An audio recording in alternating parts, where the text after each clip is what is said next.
Chapter 7, The Outsiders. Now there were 3 of us sitting in the waiting room, waiting to hear how Dally and Johnny were. Then the reporters and the police came. They asked too many questions too fast and got me mixed up. If you want to know the truth, I wasn't feeling real good in the first place. Kind of sick, really. And I'm scared of policemen anyway. The reporters fired one question right after another at me. It got me so confused I didn't know what was coming off.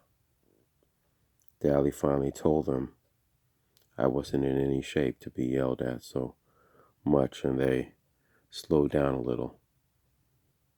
Derry's kind of big. Soda Pop kept them in stitches. He'd grab one guy's press hat and another's camera and walk around interviewing the nurses and mimicking TV reporters. He tried to lift the policeman's gun and grinned so crazily when he was caught that the policeman had to grin too. Soda can make anyone grin.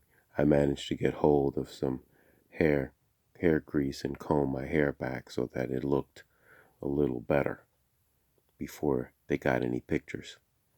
I'd die if I got my pictures in the paper with my hair looking so lousy. Derry and Soda Pop were in the pictures too. Jerry Wood told me that if Soda Pop and Derry hadn't been so good looking, they wouldn't have taken so many. That was public appeal, he said. Soda was really getting a kick out of all this. I guess he would have enjoyed it more if it hadn't been so serious, but he couldn't resist anything that caused that much excitement. I swear, sometimes he reminds me of a colt, a long-legged palomino colt, that he has to get his nose into everything. The reporter stared at him admiringly. I told you he looks like a movie star, and he kind of radiates. Finally, even Soda Pop got tired of the reporters. He gets bored with the same old thing after a time, and stretching out on the long bench. He put his head in Derry's lap and went to sleep. I guess both of them were tired. It was late at night, and I knew they hadn't had much sleep during the week. Even while I was answering questions, I remembered that it had been only a few hours since I was sleeping off a smoke in the corner of the church.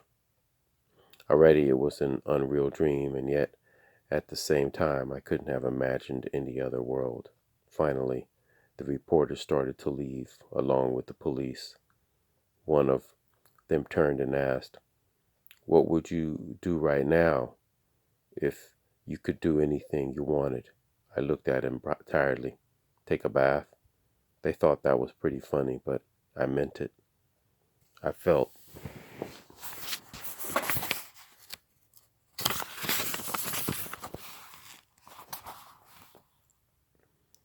lousy. The hospital got real quiet after they left. The only noise was the nurse's footsteps, soft footsteps, and Soda's light breathing. Derry looked down at him and grinned half-heartedly. "He didn't get much sleep this week," he said softly. "He hardly slept at all." Soda said drowsily. "You didn't either. The nurses wouldn't tell us anything about Johnny and Dally, so Dally got a hold of the doctor.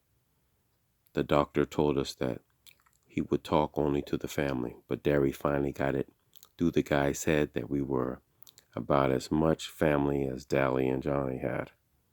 Dally would be okay after 2 or 3 days in the hospital, he said. One arm was badly burned and would be scarred for the rest of his life, but he would have full use of it in a couple of weeks. Dally'd be okay, I thought. Dallas is always okay. He could take anything. It was Johnny I was worried about. He was in critical condition. His back had been broken when the piece of timber fell on him. He was in severe shock and suffering from third-degree burns. They were doing everything they could to ease the pain, although since his back was broken, he couldn't even feel the burns below his waist. He kept calling for Dallas and Ponyboy if he lived. If? Please no. I thought, please not if. The blood was draining from my face, and Derry put an arm across my shoulder and squeezed hard. Even if he lived, he'd be crippled for the rest of his life. You wanted it straight, and you got it straight, the doctor said. Now go home and get some rest. I was trembling. A pain was growing in my throat, and I wanted to cry. But greasers don't cry in front of strangers. Some of us never cry at all, like Dally and Two-Bit and Tim Shepard. They forgot how at an early age. Johnny crippled for life? I'm dreaming, I thought in panic. I'm dreaming. I'll wake up at home or in the church and everything will be like it used to be. But I didn't believe myself. Even if Johnny did live, he'd be crippled and never play football or help us out in a rumble again. He'd have to stay in the house he hated, where he wasn't wanted, and things could never be like they used to be. I didn't trust myself to speak. If I said one word, the hard knot in my throat would swell and I'd be crying in spite of myself.